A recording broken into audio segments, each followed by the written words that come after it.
Welcome to Feature Fridays. My name is Guy Bartram. I'm a Director of Product Marketing for our cloud providers at VMware. And today I'm delighted to be joined by a cloud provider in the UK, PeaSoup, and Martin Bradburn. Welcome, Martin. Thank you very much for coming on the show today and talking about PeaSoup. Thank you for inviting me. Yeah, no worries. Do you want to just tell us a little bit about yourself? About myself, yeah, no, I've been in the industry for way too long. In an MSP space, traditionally, I've been probably about 20 odd years in the MSP space, and I left that really to focus just purely on the cloud position, and step away from the whole raft of products that go within MSP and focus purely on VMware and cloud services. Excellent. And tell me a bit about PeaSoup. So first of all, let's start with the name. It's a very unusual name. I've been racking my brains. Why PeaSoup? Okay, it's one of those, you either get it or you don't, but it doesn't really matter either way. The principle being that there's, most people will research companies first, and we need to be memorable. We need to be able to find us. You need to remember who we were, so when you come back, you'll remember to look for PeaSoup. The actual term comes from PeaSuper, which will be a fog or cloud, so you can. It's an old term that realistically, as it relates to cloud in some way, shape, or form. So, That's brilliant. That's brilliant. Yeah. And you're CEO of PeaSoup. How long has PeaSoup been in operation, and where are your operations based? So PeaSoup was formed in April of 2014. 1st of April for my sins. But yeah, April 2014, we're based in Weybridge in Surrey. We have data center operations in central London and also in Gatwick, so just outside M25 positioning. Okay, and are these data centers owned and operated by you guys? They're not, no. We effectively colo within those data centers, and we built out the cloud services in that space. So we actually, we've gone for well-connected, big security type positioning from a data center perspective, and make sure we've got everything everything's redundant, everything's resilient, and we piggyback on that by then putting the equipment within that space. Yeah. Why build it when you can use infrastructure at this moment in time? Yeah, maybe at some point in the future, but but not yet. Okay, all right. So as a long-standing VMware cloud partner, can you tell me a bit about your service portfolio? We are. It's really straightforward. And as I said, the reason for moving from the MSP was to make it simple. We do 3 product lines effectively. We do backup in cloud, disaster recovery to cloud, and infrastructure in cloud. Infrastructure is obviously the key and the core to all of this, and it's built on a VMware stack from storage through to network. So we have a vSAN layer, we've got the compute layer, and we've got the NSXT, NSXV that's just moved into NSXT layer across the top. Okay, and there's a bit of an interesting background about where you came from with vSAN, right? And this is I guess, quite unusual. vSAN blew my socks off. And I'm not really one for technology. Well, I am one for technology, but I'm only one for technology when it's got a purpose. So in Feb of 2014, I was out in San Fran at the partner event, and I came across vSAN then. I think it was just going to release, where it was a commercially viable product on multiple node systems, and that blew me away for several reasons. One was the fact that we weren't putting all eggs in one basket. We didn't have the risk of a catastrophic problem with storage that would wipe everything out. We took the load off the storage, so you weren't coming through single controllers. So I was starting to see performance issues that we were bottlenecking around storage. The risks of recovery. I always figure that if there's a problem, if it's a network problem, it's usually caused by people and can be quickly fixed by people.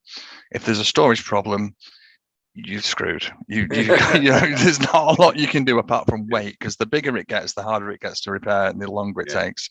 So taking that out of the equation was enormous. So when I saw that in the Feb, I started PeaSoup in the April, and we were literally release 1, version 1, and that's what we built out on.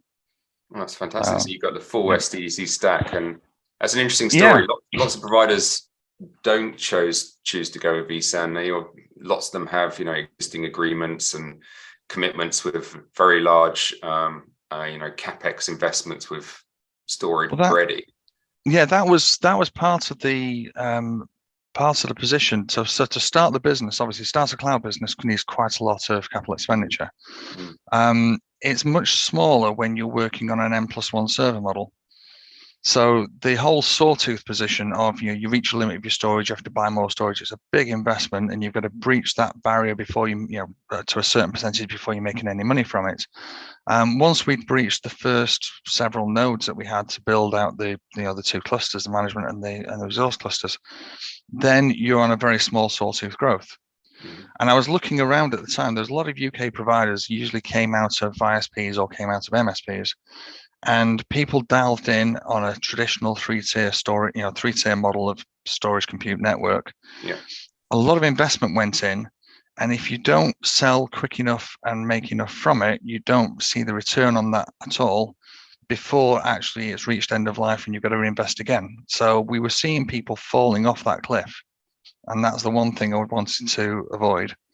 So commercially, the whole thing stacked up a lot better, but technically was the first part to it. The commercial understanding came afterwards, and then I realized that this has really got legs, because it allowed us to then compete in a market space where everybody was much bigger than us, and everybody had the power of purchasing that we didn't have. But realistically, we could compete because our technical architecture was so much different and arguably more performant and more resilient. Absolutely. Absolutely. And you also deployed Cloud Director as well on top of that. When did that actually happen? That was day one. Oh, was it day one? Okay. Absolutely, day one. Yes. I also worked out that if we're paying for VMware and we're paying for licensing in a cloud model, and that facility is available, why would we purchase a different product to manage it? And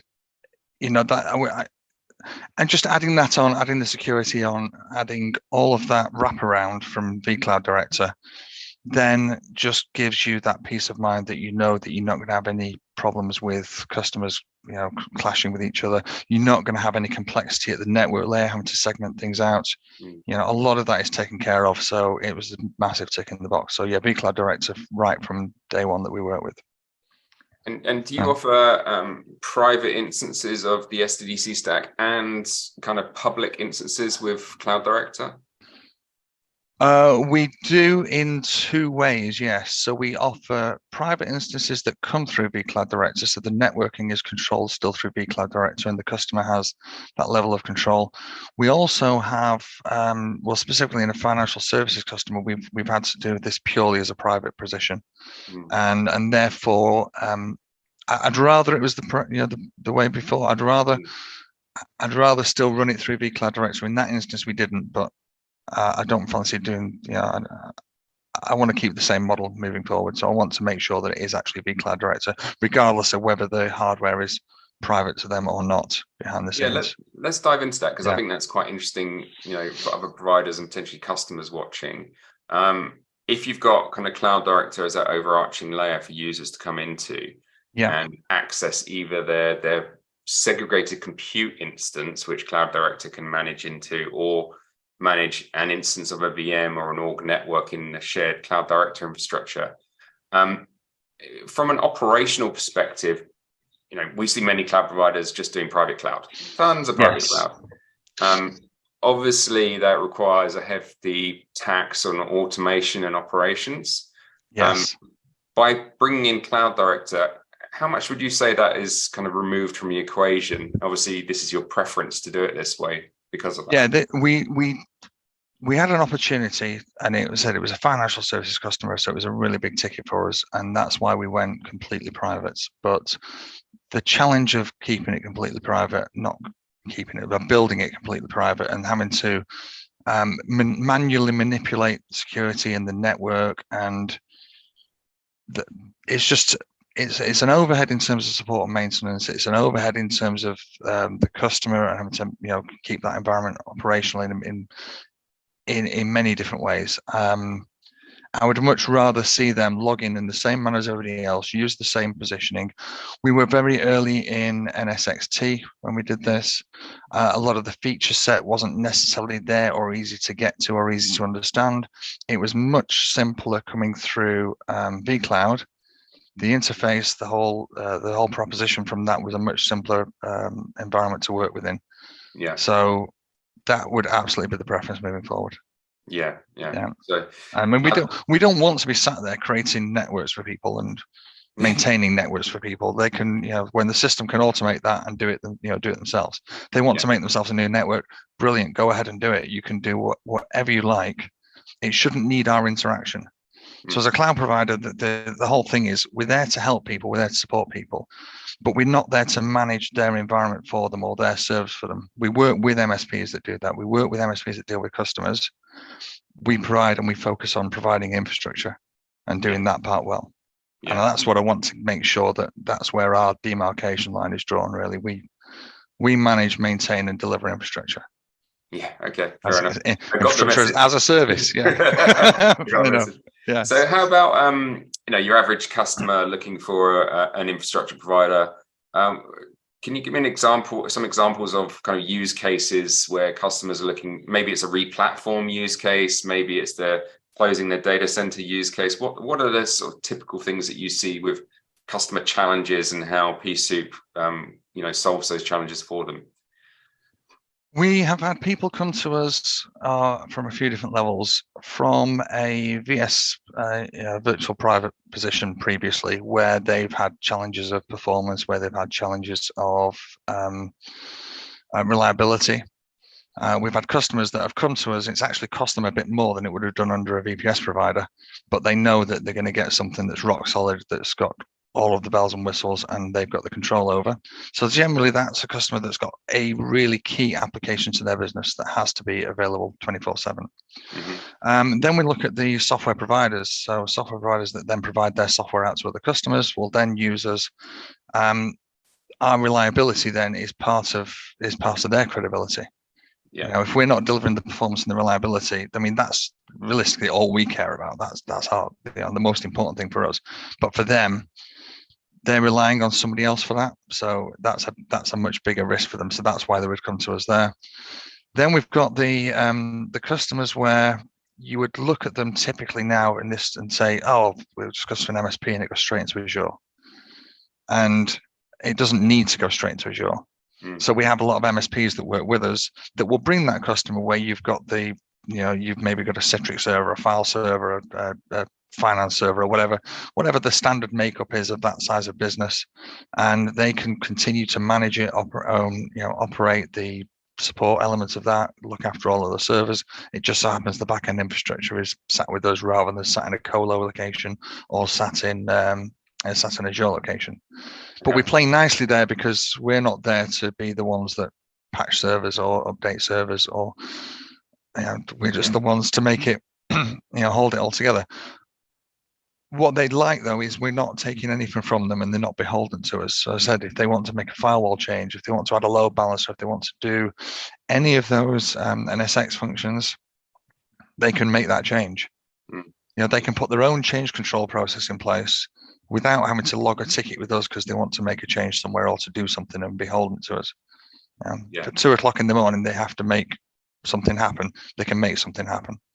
We're here to help and we're here to support and we're here to answer the call when there's we've forgotten how to make this site-to-site VPN or whatever else, all the stuff that you don't do on a day-to-day basis. But the freedom behind it. So it's sort of a multi-layered position. We don't have a particular vertical we sit in. Obviously, it can run across many.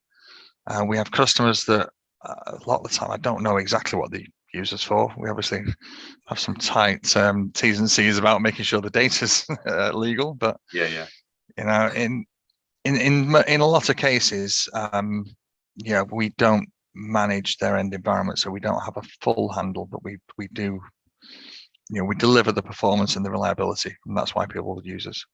Yeah, and do you help them with their migration to your cloud, or is that something that partners step in and help with? We do. Now, we're not the professional services company, so if this was a large migration, we wouldn't be stepping in with project management and with all of the bells and whistles of process on that. We would assist with the technology, absolutely. So we have situations where we will migrate people on a you know, on a copy and delta copy type basis, whatever the technology is that they want to use for that. So whether that's a a continuous backup, continuous replication position, we work with several technologies that will do that to migrate in, or it could be just a lift and shift because there's time to do that within, or it could be just a fresh build and data migration. Yeah. So from our side, we would always go back and look at what downtime's available, if any, and then make a recommendation for us on what replication we would use, and then how the cutover would look. So replication, obviously, and cutover is far better because you've always got a rollback position. So if it doesn't work, you can do a pre-test, so you can have it running, prove that it's going to deliver what you expect it to deliver, in the manner you expect it to deliver before you cut over fully. Yeah. So we provide the technology side, but so we don't do the professional service position, and that's where, again, if a partner's bringing some stuff to us, they will manage that end to end, and we'll just assist in the technology. If it's a small customer that's coming directly to us with a few bits, then the technology could be just perfect for them. Like, yeah, we'll start this now. This is where we'll end. And if you're using things like, I'm guessing here, Cloud Director or Veeam for kind of backup, or Cloud Director for DR. Yeah, we can use.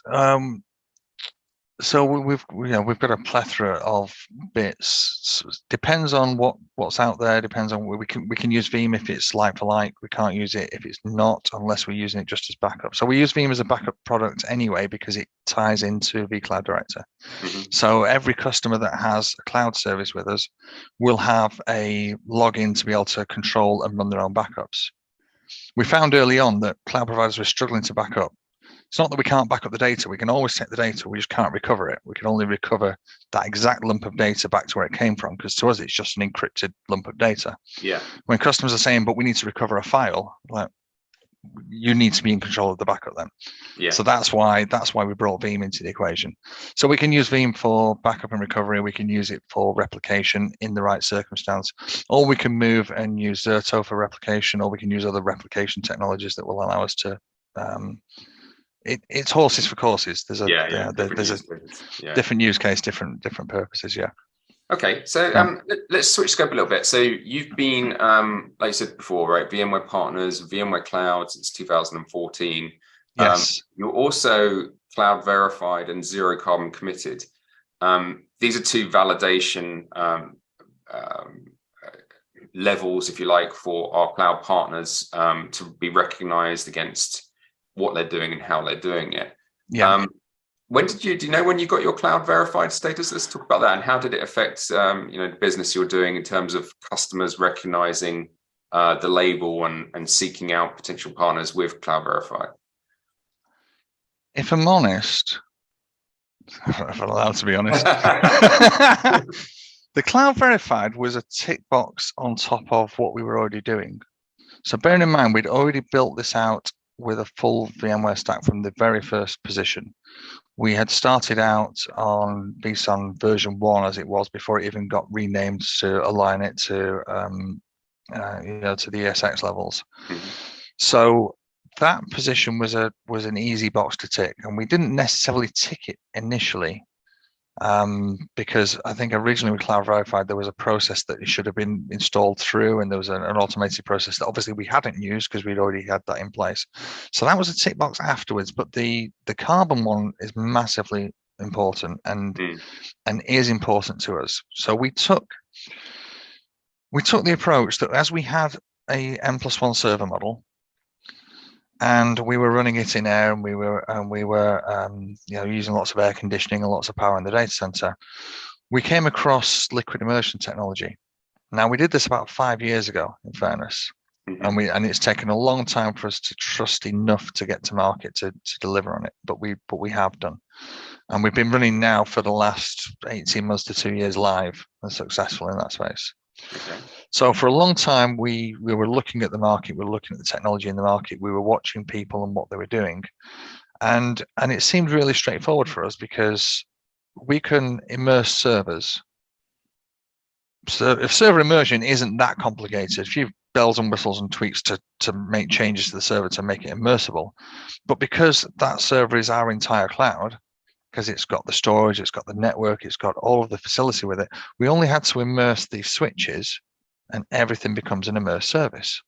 Hmm. So now we can run the entire cloud out of a liquid immersion position. Now, liquid immersion gives us several advantages. One, just straight out the box, every server runs 20% less power for the same performance that it does in air. Just by taking off all of the bells and whistles and the fans and the other parts, and keeping it consistent temperature because it's in liquid, we immediately get 20%. And we have that live, actually. We have that live data. I'll explain this in a bit as to how we prove that. But of course, if we're using 20% less power, we're producing 20% less emissions. You know, we're not producing the same amount of carbon out the other end. Yeah. There are also several other advantages. We don't have air contamination. We don't have as much in the way of vibration or other external influences on the hardware. So we keep the constant temperature. We don't suffer from oxidization of components, and we can run it harder in liquid. And we can get a much denser position in liquid. Believe it or not, if you compare the liquid to air rack at the moment, you can fit so much more into a liquid rack, albeit smaller than an air-based rack. Just because you can get the density, you can fill every single slot, regardless of how much power you're going to draw, because we don't even scratch the surface of its capabilities. But we didn't do it actually because of the power. We did it because of the green side, we did it because we knew we were going to reduce power. That, though, is our part. The data center part to it is even bigger, because the data center, if it was pure liquid, would take away all their air conditioning. Yeah. The PUE would drop through the floor. Yeah. You know, and the other side is we are still heating liquid. At the end of the day, we are still generating heat, but it's encapsulated. So you can reuse the heat. So from a data center side, they can flow liquid through our tank, keeping our tank nice and cool, pass it straight out the other end, put it through a heat exchanger and go and heat something else with it. So you get the reusable side. So at the moment, we're scratching the surface on our power saving. We're saying, yeah, we are genuinely making a difference, as opposed to planting some trees or doing some offsetting, which we've got to do an element of that anyway. For the first time, we can categorically prove we're using less. Therefore, we're generating less carbon for a like-for-like service. Moving forward, we also contribute to that ecosystem that enables other people to drastically reduce their PUE in the data center and to reuse the heat that we generate and to pass it off elsewhere. So the world is on a changing position, and from our architecture position, it just slotted in nicely. It was just a no-brainer of, actually, yeah, we can do this. We don't need to half cut it. We don't need to leave that big sand sat outside in air pumping away. We don't need to leave the firewalls somewhere else or any of that stuff. We can have everything in a liquid immersed position. And very nice and easily when you're using a full SDDC. Exactly, yeah. Software. If you've ever seen any of that stuff, it is really, I mean, it's amazing to look at. But a lot of people just look at it and tire kick it. Yeah. And we were trying to think of, right, how can this be used in an advantage? Because technology for me is rubbish unless it has a purpose and a real advantage. And assuming this immersion only allows for solid state computer components to be used. In theory, no, but nobody's tested the theory. Okay, that's next on your list. Yeah, so obviously as a cloud service, our cloud is entirely solid state. Oh, it has been since the first, the first set of kit we bought was spinning disk, and then from that point on, we moved in solid state. Yeah. So it has been for many years. But we do have because we have the Veeam element as well. We have quite a substantial element of the business now that is backup, and there's terabytes of storage that's sat on spinning disk at the moment. So I'm planning this year on testing that into liquid. Now the theory is it works. I can't find anybody who's proven it. I can't find any manufacturer who will guarantee it. It's going nowhere. But we've got a hard drive actually on a test lab at the moment. It's been there for 7 months. I'm looking over there because it's over there. 7 months. Right. And we test it every day. We make sure it's still operational, because what we don't know is the impact of the liquid on the seals. Because obviously helium drives, but we don't know if there's any ingress of liquid, that would be screwed. Yeah. We put a standard hard drive in, it died after 24 hours. Okay. So, and we need something that's going to run there for years. But again, if you put a drive into liquid, you've taken the vibration out of the way. Yeah. You've regulated the heat, so you don't get the expansion and contraction of the metal. So you've got the longevity then that's, is yet to be proven, but the theoretical position is that will last so much longer than it would in any other environment. Oh, that's brilliant. So for this, the VMware kind of validation that you got was zero carbon committed. Yes. And that's all about your organization committing to a zero carbon footprint in data center by 2030. Yes. Have you guys achieved that already by the sounds of things then, or is it pretty much done apart from those spinny disks? Well, at the moment, it's a double-edged sword. Like everybody, there is an offsetting position.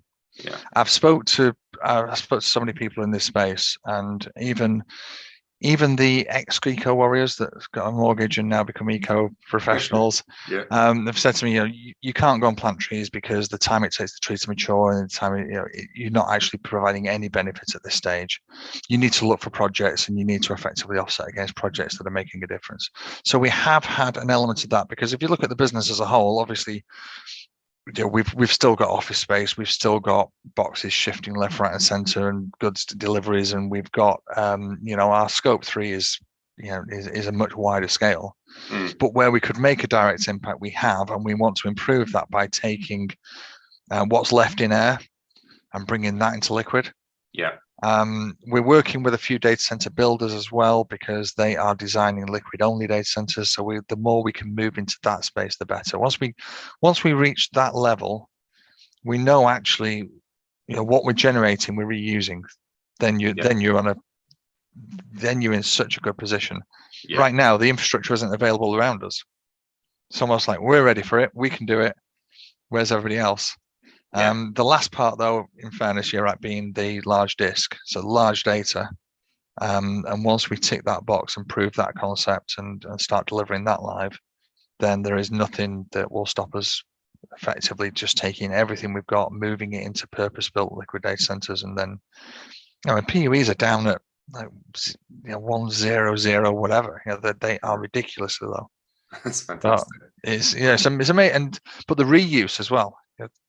At the end of the day, you've obviously got to offset your power consumption to run all of this stuff as well, with renewable energy certificates, and, like you say, investing in programs, which is a really, I think, a much better thing to do, because then you're actually having a real impact rather than just buying renewable energy certificates when you don't really know where they're coming from. No, exactly. It's about the investigation as to what you're actually buying and making sure it's correct. I mean, unfortunately, there's so much greenwashing. You can't go anywhere without somebody telling you it's completely renewable energy. Well, is it really? Can you prove it? Yeah. And in some respects, there's an element to that. But this one, as I said, the 20% server is an easy one. We actually have 12 servers in liquid in a cluster and 12 servers identical in air in a cluster. We started off, we wrote a white paper, actually. We put one server in and one server in. We did a direct comparison, hammered the server, loads of tests on it, and did a direct comparison of what the differential was.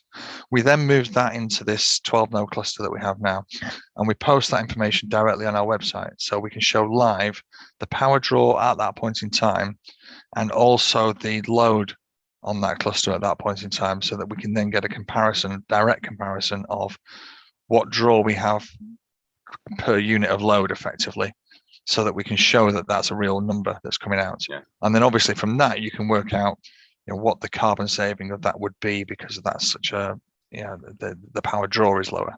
Yeah. And yet the performance is actually higher, because it's cooler, you're pushing it harder. It's crazy. Yeah, and this is really great for customers who have, setting their renewable energy strategies at the kind of board level, and then looking at their data center and wondering how they can achieve this. Effectively, the scope 1, scope 2 move, greenhouse gas moves to a scope 3 when they come to a cloud provider, i.e. you are attributed to their energy. Or the stewards, sorry. We're a scope 3 supporter effectively for businesses. Yeah. We're the ones that will help their scope 3 position and bring those levels down, or at least give them a proof point that they are working in that space and they're ethically bringing down their carbon emissions. which is fantastic for those guys when they've got, you know, public commitments and they've got the board kind of investing in it, and, you know, a big eye from supply chain demanding it as well. Have you seen significant change in the supply chain there? Significant, sorry, in our supply chain? In your supply chain, you know, in terms of not only just your customers, but your actual suppliers, and looking at suppliers who have sustainability strategies and customers wanting to have sustainability goals achieved. Okay, we are seeing a big difference with customers that are looking for this currently. Suppliers, I mean, most of them are large suppliers who will be ticking boxes left, right, and center. The problem is working out what's washed and what's real.